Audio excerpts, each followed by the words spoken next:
Roberto Martinez implemented some new tactical adjustments, elements of Thiago Motta 2-7-2 system, and Manchester City's pressing.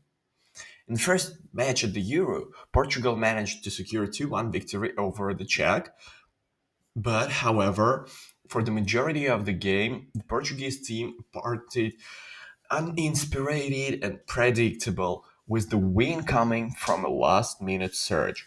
Roberto Martinez indirectly acknowledged these issues with the game plan against Turkey, which saw a more convincing 3-0 victory.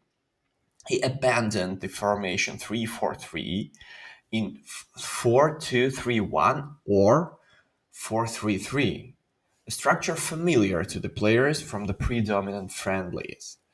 Within this renewed formation, there were intriguing details worth a closer look. First of all, new possession style appeared. Thiago Motta's 2-7-2 or similar to that one. To highlight the similarities between Portugal's strategy and Thiago Motta's football, it's essential to understand how the Brazilian coach views and implements his style. Here is a detailed piece on Bologna, key insight from Motta directly. I like attacking football. I envision a compact team that dedicates the play, presses high, moves in unison with and without the ball, ensuring each player has 3-4 options and a couple of teammates nearby, already to assist. I don't like numbers tied to formations, they lie. This isn't table football. Constant movement is crucial. You can create a hyper-attacking 5-3-2 or defensive 4-3-3. It depends on characteristics and interactions. That's point number one. And the second one, I read the team from the right edge to the left. What do you think of 2-7-2 formation? With the goalkeeper included, of course. He's a part of the central seven. For me, the striker is the first defender and the goalkeeper is the first attacker. Forward pressing retires the ball and goalkeeper's feet start possession.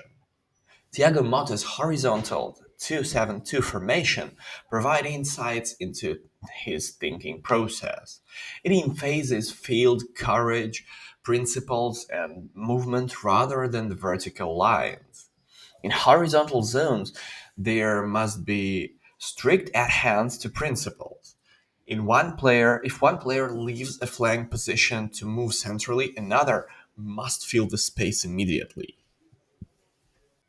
It looks like Roberto Martinez has given his players a similar directive. This doesn't mean they will instantly become the second Bologna, playing the same smart football but with better players. However, the framework is very similar. Here, all players except the goalkeeper are visible, not the clear flank coverage by pairs plus the central seven. Yes, the players in the center aren't optimally positioned yet. They don't read the space like Motta's veterans at Bologna, such as Michael Ebbsbicher or Freuler, Louis Ferguson, and so on. But they try to follow the rules. Here, the same rule during a goal scoring attack: double widths on the flank and free movement in the central zone. One defender and one goalkeeper are out of frame. A particularly illustrative situation is right here. Right back João Cancelo moved to the central axis, but this double width principle is maintained by central defender Ruben Diaz, whose position is taken by Polinia. Combining the desire to follow the rules with a lack of coordination in the center sometimes led to assuming moments. Formally, the rule is being followed, but in practice it looks more like Allegri octagon than Motta's football. Thiago wouldn't praise this. This team avoids such episodes due to the players' training and mutual understanding. Overall, the impressions are positive.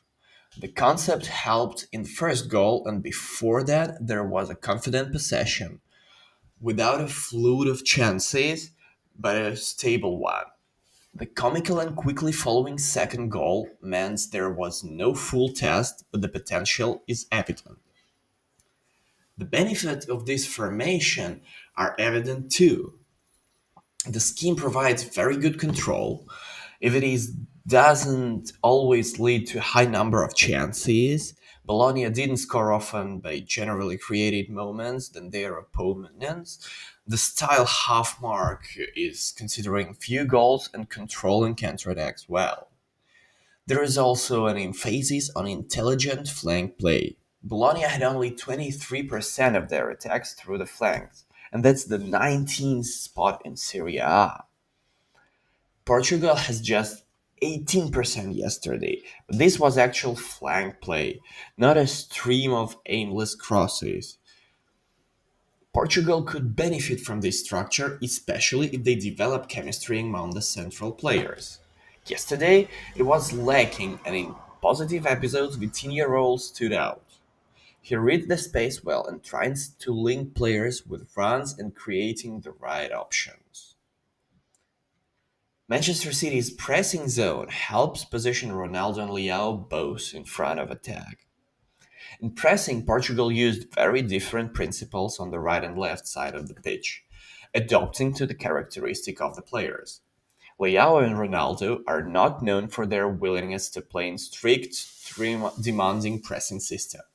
However, they can decide matches in attack, so coaches need to find compromises.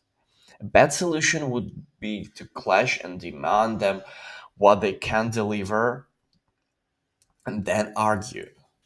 A good solution is to adopt the system to strike a deal, little work but always done. Martinez's compromise was impressive.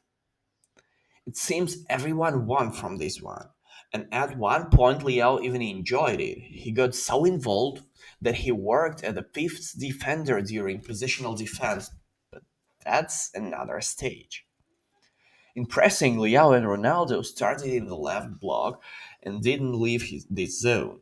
Ronaldo didn't switch between the central defenders but constantly played against the right central.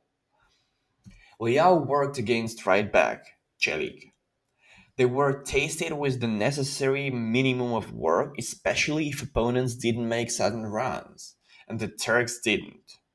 The right flank had to compensate with double work for players who could handle it, and Bernardo Silva had to cover two opponents in pressing. Ideally, he controlled one by blocking the passing line and pressed the other directly. It's a very demanding and intellectual role, but he managed because that's Bernardo Silva. In rare episodes, he couldn't, and Diaz and Cancelo reacted his forward movement. The task was to read the episode, and if Portugal forced Turkey to clear the ball, they were part of the back four. If there was a gap on the right in pressing, they moved up to join Bernardo Silva in pressing, and Polinia, the hard-working holding midfielder, could also join in situationally. It looked like this personal marking on the left side, while on the right Bernardo is the chosen one for individual role, including the goalkeeper with Cancelo ready to set up. And the plan worked. It forced the Turks to make long balls. Most of these clearances were gifts for Diaz and Pepe duo and ball-winning king Palinia. This understanding of players' qualities with this such pressing is crucial. This system is a good compromise where a lot and unified model cannot be built. However, it's too early to celebrate, and the opponent was Turkey, who are easy to punish into long passes and didn't test the right flank with more sudden actions. As with possession, we commend Roberto Martinez for a concept that the fits and the strengths are weaknesses of the leaders, but full answers will come in tougher matches, potentially France and Germany. For now, we see only the outlines of the structure, and they are intriguing.